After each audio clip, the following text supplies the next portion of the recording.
had a few people ask me about this Bigfoot guitar I built, so I wanted to go back and explain about how I figured it out, how I constructed it, because it's kind of this was really more of a complicated project than I realized, and I just wanted to get something because my grandkids love Bigfoot, Sasquatch, and so do I. And I was trying to figure out how to do that, so I actually bought the feet from a guy on Etsy. This is how I sanded it and stained it first so I could work with it better. And I thought, well, how am I going to connect a neck to it? And the thing about it is, I'm not a construction genius, and I'm not a woodworking genius either. So I was trying to figure out how to make I don't have any fancy construction equipment. There's just hard. It's just really difficult to make all these curves. So I just got the feet. So I went to Michael's and bought some foam, big huge sheet of foam, and I traced out the foot pattern on here, and used a knife to cut it out with, and it seemed to work okay. Then I sanded it. It's a lot of work, and I sealed it. I sealed it with epoxy and some other things. Somebody said, well, you could use fiberglass. Yeah, I don't know really how to work with fiberglass. I didn't really want to deal with it. It just seems like a hot mess. So I kept on moving forward, and I thought, well, how am I going to connect the neck to the internal part of this? And the one neck I had used on my other projects was like this. I've built these before, but there's no way this is going to be secured in there if I use foam. And I don't have the equipment to cut out all these toe parts to put wood in there. So I thought, well, I'm going to do something different. So there's a cigar box guy up in New Hampshire who has a big store, and I can't remember the name of it. He sells necks, and these necks are not cheap. So I thought, well, I could use one of these. And looking back, it's probably the best thing I could do. So what I did, I took the neck and put it in here like this. So I had an idea of what I needed to do to secure the neck in the foam. So I traced this out, I cut the foam out, and I put the neck in and put the foot on top of it to figure out where it needed to be, how the center of it. And after I cut it, I slid it in there, and I had to make it really secure. It's kind of hard to describe, but what I did, I put blocks. I glued blocks of wood onto I glued blocks of wood in here, and I trimmed out more of the foam. Got little blocks of wood, kind of like that, but they're shorter. What I did then, this is what I did. So this is how I secured the top and the bottom. Sorry.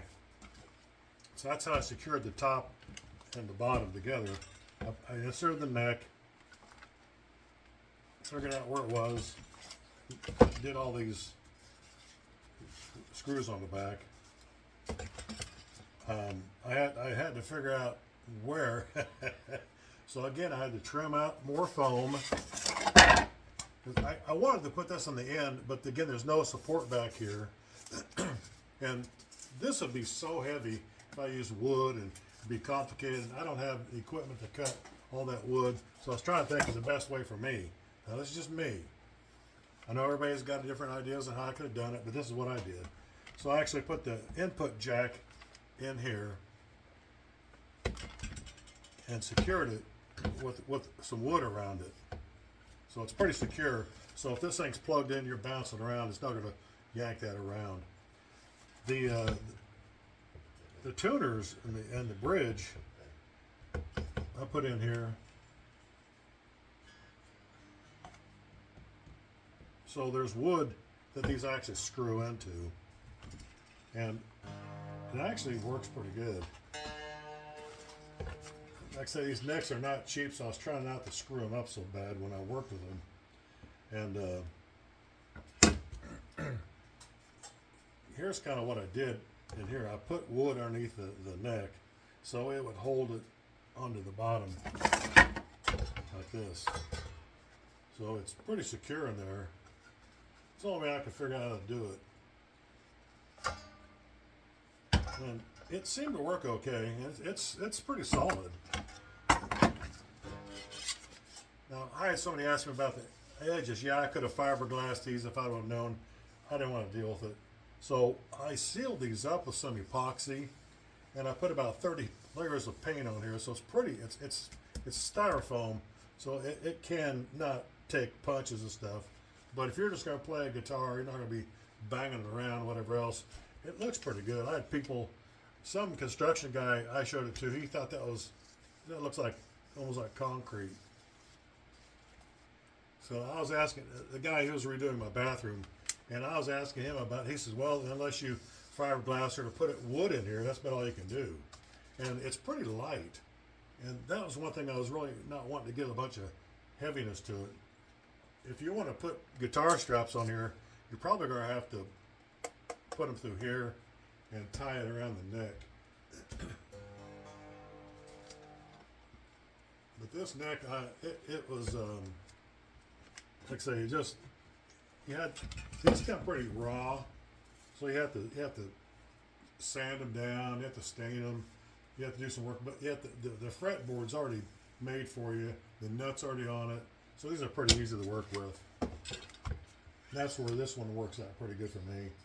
I did little modifications on it up here at the neck, just like my other washboard guitars, and it seems to hold the tune. I haven't played this in about 6 months, and it's still G, D, G is the pattern here. So when you play it, it's an open G, and that's just, I don't play guitar because, like I said, I got arthritis in my hand, so it was.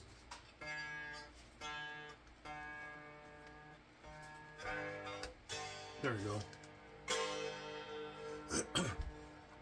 Anyway, that's what I did. It's interesting.